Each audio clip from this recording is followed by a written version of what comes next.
Salam saudara, perayaan Jumat Agung merupakan momen spesial bagi mereka yang percaya kepada Kristus. Karena melalui Jumat Agung kita melihat kasih Allah itu mencapai puncaknya. Dan dalam proses pertunjukan dahsyat tentang kasih Allah, kita melihat sebuah proses pengadilan yang terang benderang menyatakan ketidakadilan. Tetapi menurut saya, proses pengadilan itu menunjukkan kepada kita betapa dalamnya jatuhnya kita terhadap dosa. Dan betapa hebatnya penghukuman atas dosa tersebut. Dan sekaligus kita melihat betapa hebatnya karya dan kasih Allah bagi manusia.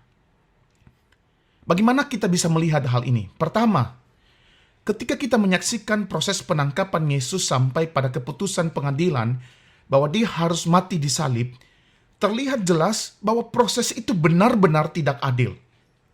Kenapa saya katakan demikian? Karena dalam kacamata masyarakat umum, Yesus itu adalah orang yang baik, yang tidak pernah melakukan kesalahan, maka seharusnya dia tidak patut mendapatkan keadilan tersebut.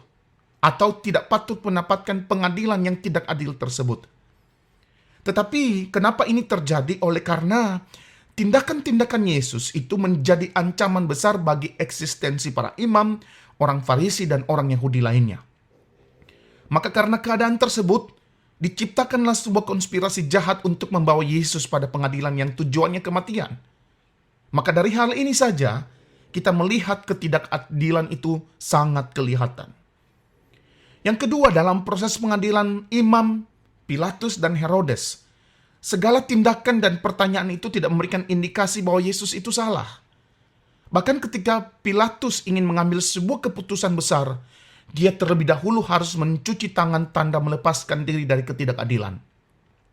Hal ini terjadi karena Pilatus sama sekali tidak menemukan kesalahan dari Yesus. Yang ketiga, ketika Yesus diperhadapkan pada Herodes, jelas tindakan daripada Herodes tidak mengarah kepada pokok permasalahan yang dituduhkan kepada Yesus. Justru sebaliknya, Herodes itu menginginkan Yesus melakukan mujizat. Dan ketika Yesus tidak melakukan mujizat seperti permintaan Herodes, Herodes justru mengolok-olok dia. Terlihat jelas bukan bagaimana pengadilan itu tidak adil. Namun pengadilan yang tidak adil itu tetap menyatakan Yesus bersalah. Menyatakan bahwa dia harus menempuh hukuman terberat pada masa itu, yaitu salib. Maka dari hal ini saudara, saya memahami betapa ngerinya dosa. Betapa ngerinya penghukuman atas dosa. Dalam keadilan yang tidak adil sekalipun, dosa itu tetap salah dan patut menanggung penghukuman. Kenapa saya katakan demikian? Oleh karena apa yang dilakukan oleh Yesus itu adalah bentuk penggantian kita terhadap hukuman dosa. Dia menggantikan kita atas dosa-dosa yang telah kita perbuat. Hal ini dinyatakan dalam 2 Korintus pasal yang kelima ayat 21. Dia yang tidak mengenal dosa telah dibuatnya menjadi dosa karena kita, supaya dalam dia kita dibenarkan oleh Allah. Maka menjadi jelas menurut saya bahwa jika dosa itu diperhadapkan pada keadilan yang tidak adil sekalipun, tetap dinyatakan bersalah dan patut mendapat hukuman. Dan Yesus mengambil jalan itu. Maka ketika kita merayakan Jumat Agung, saudara, maka seharusnya kita merenungkan proses pengadilan dan penyaliban Yesus itu, sekaligus kita menyadari betapa ngerinya dosa. Dan kemudian, karena perenungan dan kesadaran itu, kita mengambil langkah yang tepat dengan melihat kepada Kristus dan memperbaiki hidup yang penuh dengan kegelapan dan mengikuti tuntunan Kristus melalui firman-Nya. Oleh karena apa? Yesus sudah membebaskan kita.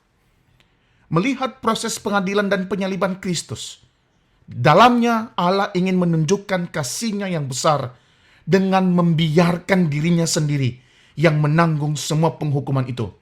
Sekalipun dia tidak seharusnya melakukannya, tetapi dia mengambil bagian dari kesalahan itu agar saya dan saudara terbebaskan dari penghukuman. Artinya, jika Yesus sudah membebaskan kita, maka hidup yang sementara ini adalah hidup yang perlu dihargai, karena Allah telah menggantikannya dengan dirinya sendiri. Sehingga seharusnya ketika kita hidup, hidup ini dipergunakan untuk memuliakan Dia sepanjang umur hidup kita, dan kita tetap setia sampai maut menjemput kita. Selamat merayakan Jumat Agung.